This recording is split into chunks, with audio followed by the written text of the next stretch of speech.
Hello, my students. I'm your teacher once again, Jacob Dixon, and welcome to another lesson in nonsense. And let's take a ride on the Jacob Dixon sailboat and explore this week's lesson, which is about suffixes.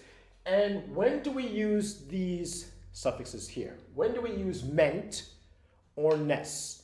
Now, these two mean exactly the same. That tells you the state of something. Let me give you an example.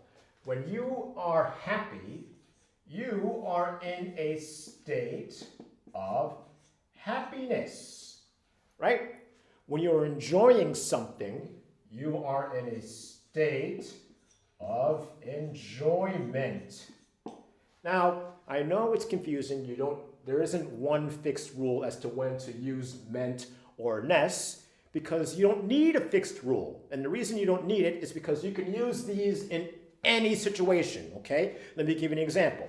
When you are in a state of being apart from someone, you are experiencing the apartment, okay? That means you are apart from someone, you're experiencing apartment.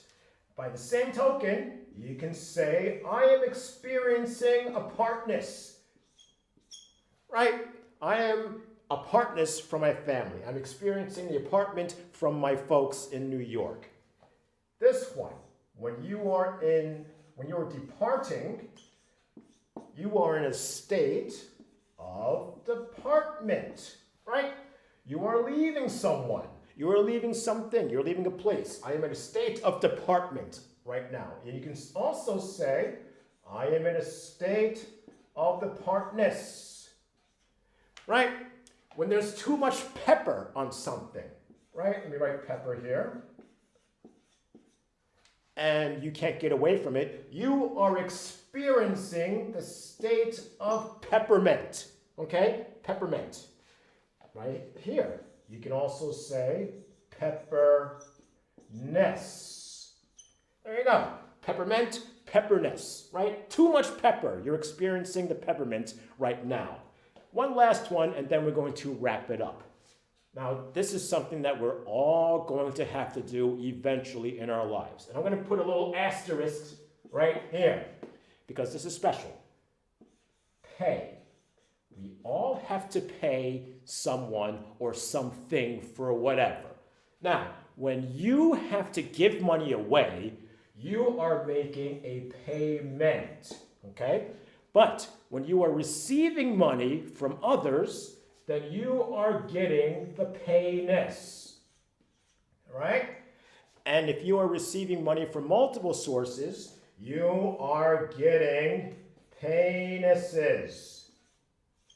Say it with me, payness, paynesses, right? Payment, that's when you give money away, and these two is when you are receiving money. So, what have we learned this week, ladies and gentlemen? You can use these suffixes anytime. They're interchangeable. They both mean the same thing, so there's no reason why they shouldn't mean the same thing in these words as well. Apartment, you're experiencing being apart from someone that you love. Apartness, the same thing, okay? Now, your homework is to write a story and a speech using these words right here, and I will grade you accordingly. So thank you so much for this week's lesson on Lessons in Nonsense on suffixes, ment or ness. Thank you so much. This is Jacob Dixon. See you next week. Bye-bye. I got 240 high tops, 460 laces. That's 10 beds I copped out the factory traces. She came real basic, no smear on faces. Cake and crack shells, blue drinks and biscuits. Then dipped in knock boots, but that's none of your business.